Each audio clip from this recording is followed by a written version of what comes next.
Às vezes precisamos de uma situação drástica para acordar da corrida dos ratos e lembrar que temos vida e sangue pulsando em nossas veias para não aceitar qualquer coisa na vida.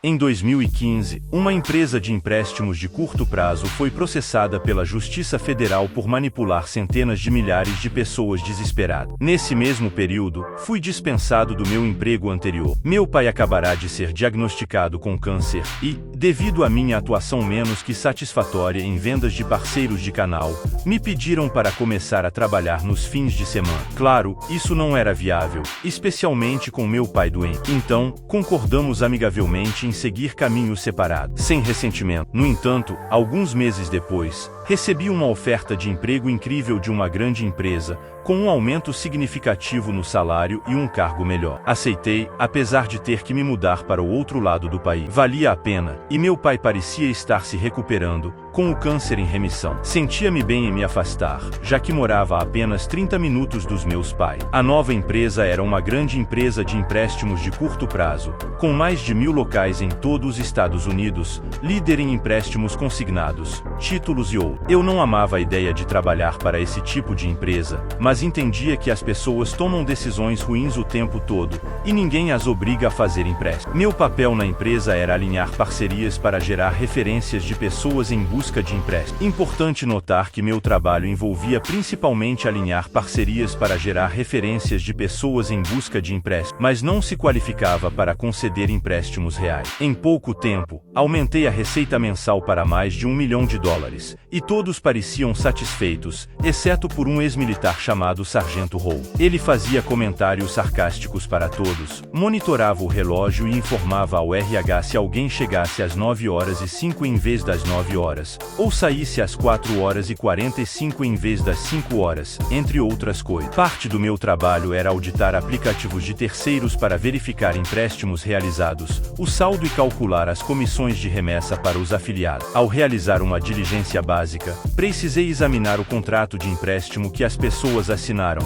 juntamente com seus termos e condições. Foi aí que comecei a notar bandeiras vermelhas. Pessoas de todas as esferas, incluindo aquelas dependentes do bem-estar ou seguro social, estavam fazendo empréstimos contra o título de seus carros, com condições de pagamento que nunca seriam capazes de quitar. Encontrei senhoras idosas tomando empréstimos pessoais contra seus pagamentos da segurança social para ajudar a pagar a escola de seus netos, entre outras situações difíceis. Com minha experiência em finanças empresariais e direito empresarial pela faculdade, sabia que essas pessoas estavam em apuros no momento em que assinaram esses contratos, e acabariam perdendo seus únicos carros por meio da reintegração de posse. Elas também eram forçadas a assinar cheques previdenciários para quitar o empréstimo, conforme concordaram infelizmente no contrato. Eram apenas situações horríveis, e comecei a relatar isso a qualquer executivo ou líder que estivesse disposto a ouvir. Embora todos concordassem e expressassem preocupação, nenhuma mudança foi feita. Sentíamos todos uma grande carga emocional sobre a situação da empresa, mas era nosso sustento. Nesse momento, meu instinto continuava dizendo para documentar e mantê-lo por algum motivo que na época eu não sabia o que faria com ele. Apenas senti uma vontade de documentar, então comecei a colecionar todas as informações disponíveis sobre ele. Coagir pessoas, inclusive analfabetas, para assinar empréstimos tornou-se uma prática comum que eu pessoalmente testemunhei várias vezes durante auditorias de loja. A empresa utilizava táticas enganosas, semelhantes às de vendedores de carros usados, para fechar os empréstimos. Não explicavam adequadamente que os juros de 28% eram mensais, exigindo que o empréstimo fosse fechado a cada mês,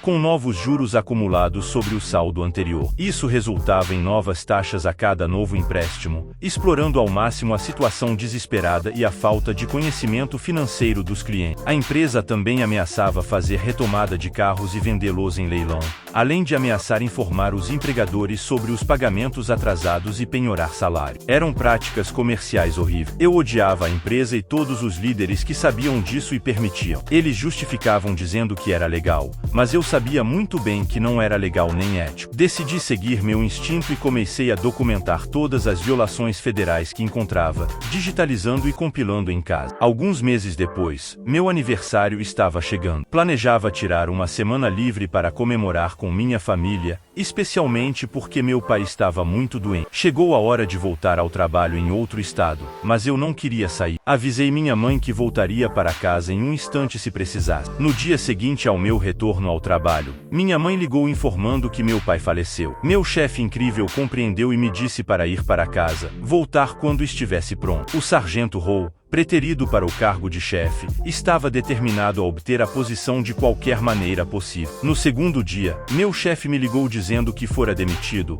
pois o sargento Rowe reclamou sobre sua abordagem descontraída. Me permitiram sair sem aprovação. Essa situação foi complicada, pois meu pai estava muito doente, e meu chefe incrível perdeu o emprego. A empresa continuava com suas práticas questionáveis, e eu sabia que precisava fazer algo a respeito. O sargento Rowe, agora meu chefe, me avisa que provavelmente também será demitido assim que eu retornar. Ele queria me preparar para o inevitável. Fiquei até o funeral e, ao voltar, enfrentei a música. 10 minutos depois, o sargento Rowe me chama em seu escritório, alegando que violei a política da empresa por tirar uma folga não aprovada. Expliquei a situação, mencionando o funeral do meu pai e o estado emocional da minha mãe. Ele expressa pesar pela situação, mas alega que a política da empresa não permite exceções. A representante de RH sugere que eu seja demitido pelo CEO, mas promete trabalhar duro para obter alguma compensação, já que eu não me qualifico para o desemprego devido ao curto período de tempo que passei na empresa. O sargento Rowe acrescenta que eu não me qualificaria de qualquer maneira,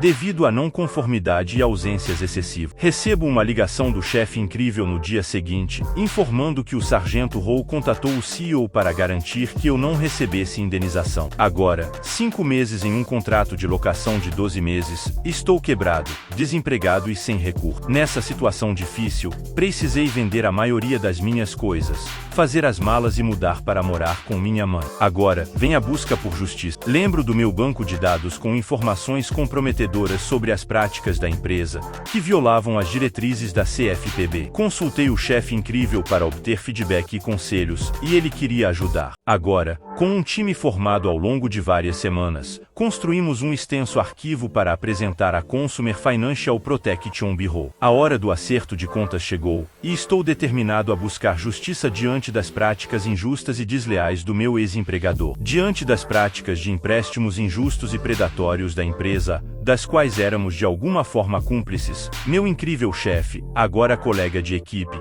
e eu expressamos nossas preocupações. Sabíamos que tínhamos sido parte desse problema, e sentimos que era o mínimo que podíamos fazer para corrigir essa situação. Entreguei tudo o que tinha ao meu chefe incrível, agora companheiro de equipe, e fornecemos à Consumer Financial Protection Bureau, CFPB, todas as evidências concretas que possuíamos, incluindo documentos incriminatórios e 2 declarações detalhadas sobre nossas preocupações com a empresa A. Submetemos tudo isso ao CFPB como parte de uma investigação, sob a condição de anonimato, sem expectativas de retorno, mas com a intenção de corrigir o erro em que estávamos envolvidos, mesmo que desconhecido para nós. Descobrimos que havia milhares de reclamações de consumidores contra a empresa A. 5 meses depois, no início de 2016, meu chefe incrível me liga para avisar que o CFPB o chamou e algo significativo está prestes a acontecer. Isso levou a uma investigação de defesa do consumidor contra a empresa, uma reviravolta desconhecida para mim naquele momento. E chefe incrível, na época, passaram-se vários meses sem ouvir ou ver nada. Imaginei que talvez tivessem contratado advogados experientes e resolvido o assunto. Isso foi até junho de 2016, enquanto tomava café e procurava empregos na casa da minha mãe pela manhã. Assistindo a CNBC, ouço o nome da empresa sendo mencionado. Viro-me para assistir e descubro que estão enfrentando multas enormes,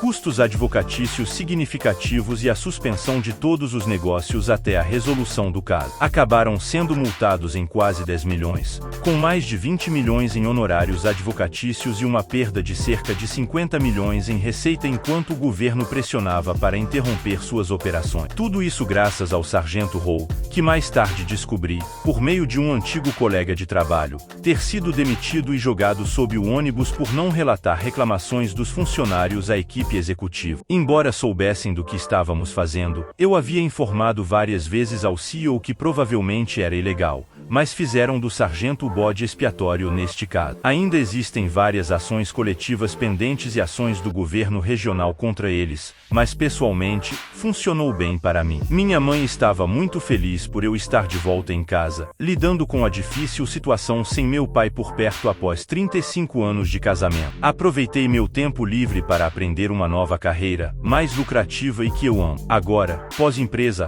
tenho uma vida mais satisfatória. Foi gratificante ver aquela empresa questionável receber o que merecia, em nome de todos aqueles que foram enganados, roubados e prejudicados, como minha avó costumava dizer. Alguns afundam, outros flutuam para o topo, mas no final, todos eles ficam corados. Fiquei muito feliz em ver este Eturda flutuante ficar envergonhado. Efésios 5:11 não tem nada a ver com as obras infrutíferas das trevas, mas sim em expô-las, e foi exatamente isso que o retorno que você proporcionou a eles foi merecido. Você deve se sentir orgulhoso, sabendo que possivelmente salvou milhões de pessoas de dificuldades financeiras. Funcionou perfeitamente que seu chefe incrível estava disposto a se juntar a você e derrubá-lo. É bom saber que o sargento Arrow está assumindo a culpa por sua queda.